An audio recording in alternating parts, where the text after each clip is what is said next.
안녕하세요. Greetings, I'm Professor Kim Jong-un, working at the Department of Prosthodontics at Yonsei University College of Dentistry.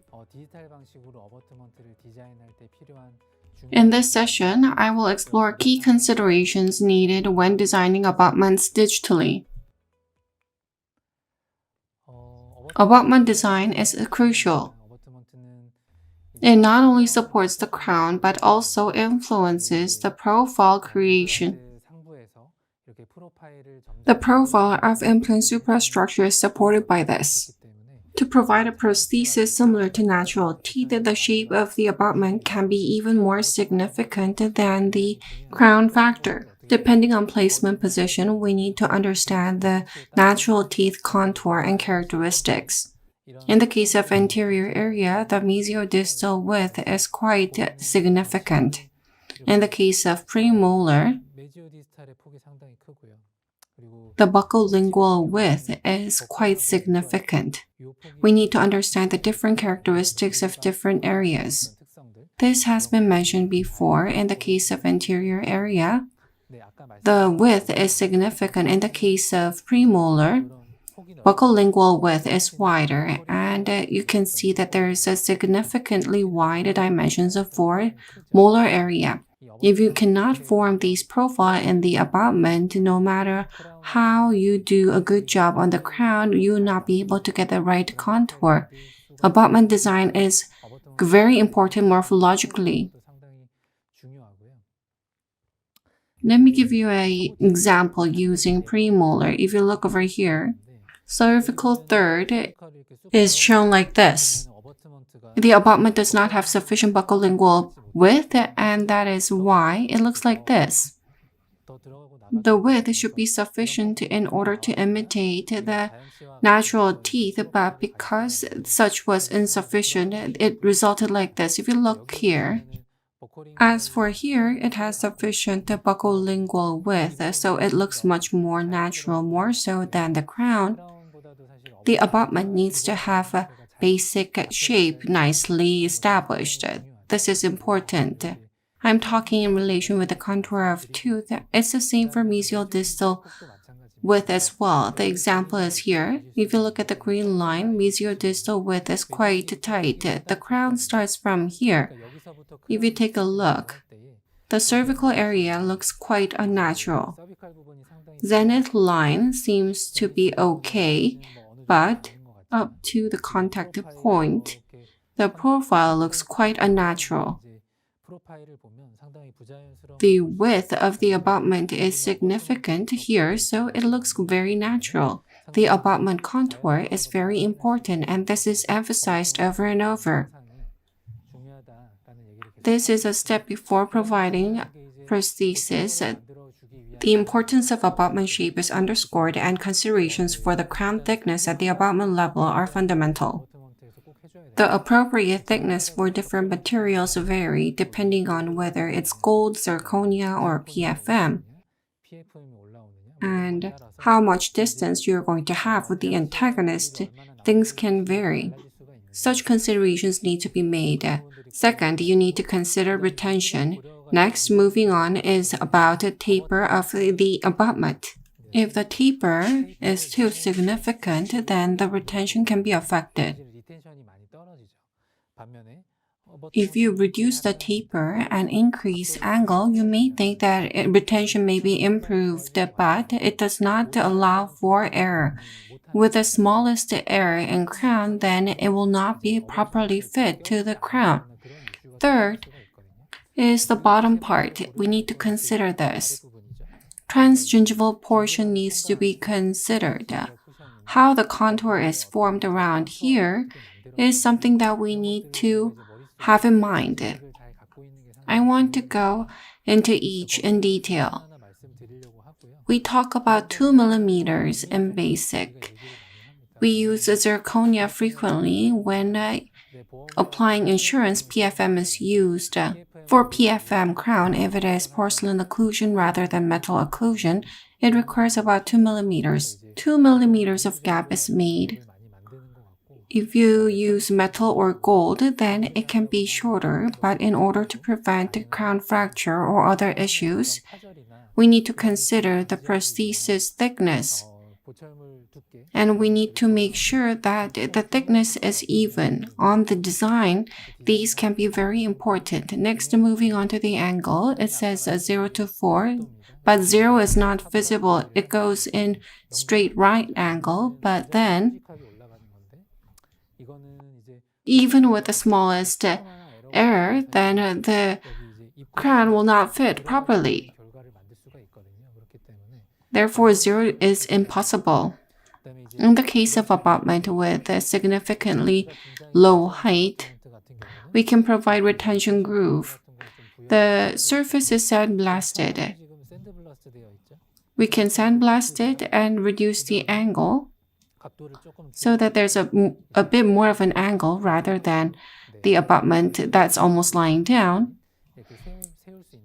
As shown here, when providing prosthesis for 2 or 3 implants, the angle is very important because implant impression itself may have some error. When fabricating prosthesis, there can be error as well.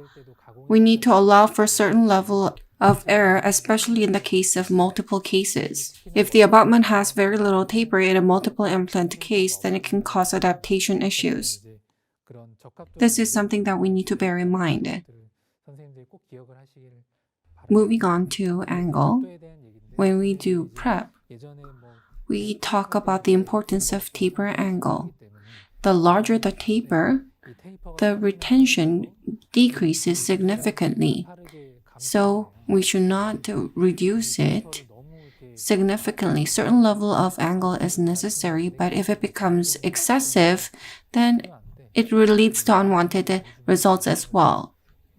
We also need to consider function, whether it's a single case, multiple case, and distance with the antagonist.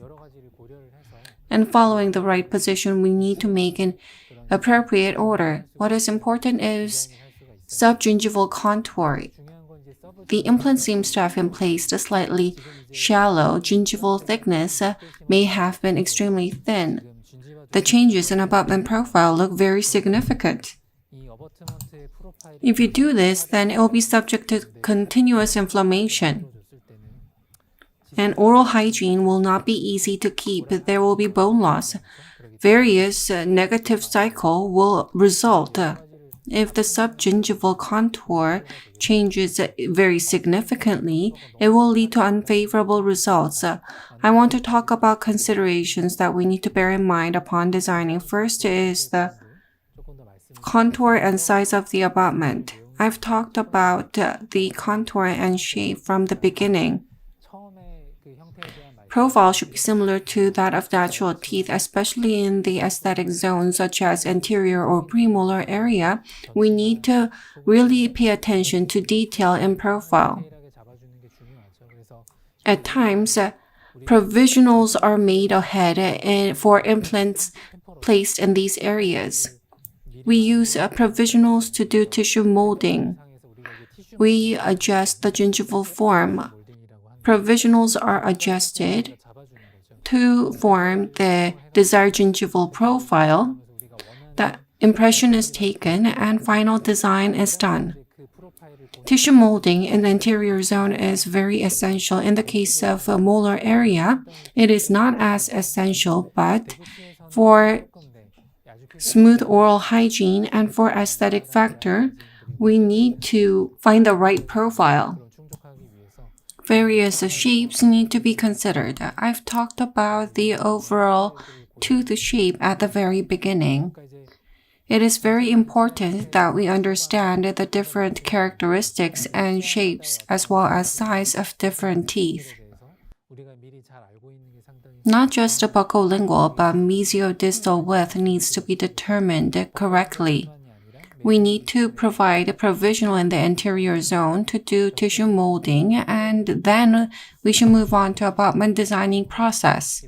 Next, I want to talk about abutment size. In the posterior area, various results can be achieved because in the posterior area, crown profile, some people think that it does not necessarily have to be similar to natural teeth. People have different opinions on this.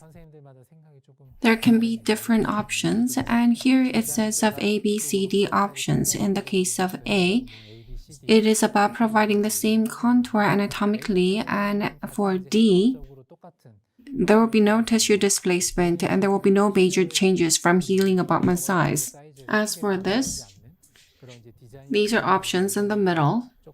In the case of posterior area, everyone has slightly different opinions. Depending on the situation, we need to provide contour as necessary. We adjust the gingiva when we provide abutment, and the marginal position is very important. Whether it's subgingival, equigingival, or supragingival, we can make choices. In the case of anterior area, it's subgingival margin. In most cases, it's going to be equigingival margin. There are areas where subgingival margin is unnecessary, just like the molar region. Premolar region, where aesthetics are not as important, such options can be used. At times, a supragingival margin is necessary. In case where oral hygiene is very important or where gingival condition is not as good, in order to allow for easy oral hygiene maintenance, a supragingival margin can be provided. In aesthetic zone, subgingival margin should be provided. There is a major downside to it.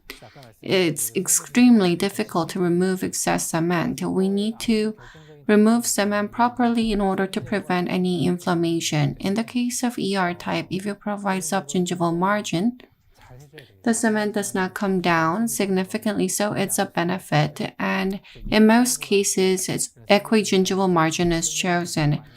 This is used for most cases. As for supragingival margin, it's not aesthetic, but as mentioned before, it has many advantages in terms of hygiene maintenance. Where this plays an important role, you need to choose supragingival margin.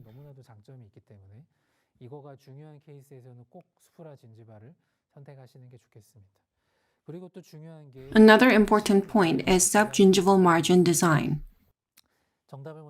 To give you a correct answer, it should be concave. They should be basic, but depending on different situation, you can make different choices. Straight type is not a bad option, but the problem lies with convex option. In the case of anterior zone, when you do tissue molding on the top, it requires convex design at times. In most cases, the area here is more favorable when it's concave than convex because you can secure more biologic width and excessive pressure is not applied to gingiva. Except for specific marginal gingiva and position, this is not the kind of design that is preferred. Concave design is more favorable in securing biologic width. In general, concave design is recommended. You can secure biologic width, and yes, of course, you need to pay attention to removing cement. There is a risk of residual cement being left here, so we need to be cautious of that. In most cases,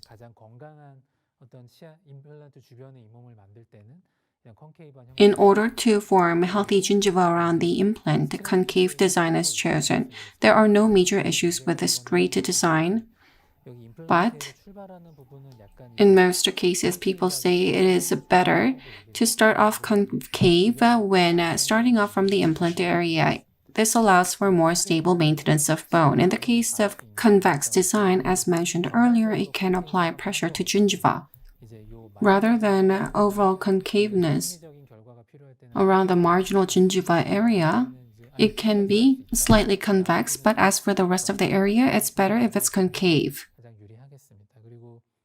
I've talked about thickness by different materials. In the case of gold, it is 1 to 1.5 millimeters. In the case of PFM, porcelain occlusion, it requires 2 millimeters. Zirconia, 1 to 1.5 millimeters or over. You need to be aware of the thickness for different materials. As mentioned earlier, we need to look at the angle of the abutment. This is what I've mentioned earlier. The issue with a 0 degree is that the crown hits the top part of the abutment, so it does not go in here. Even with the slightest error, it does not go in, so there is significant risk with 0 degrees. No matter how much retention you want to achieve, 0 degrees may not be a good option. I've talked about how the abutment angle itself can play an important role in retention. Please remember this. Today I've talked about abutment design. There's many more to discuss. If you're interested in specifics, please refer to offline master course. Thank you.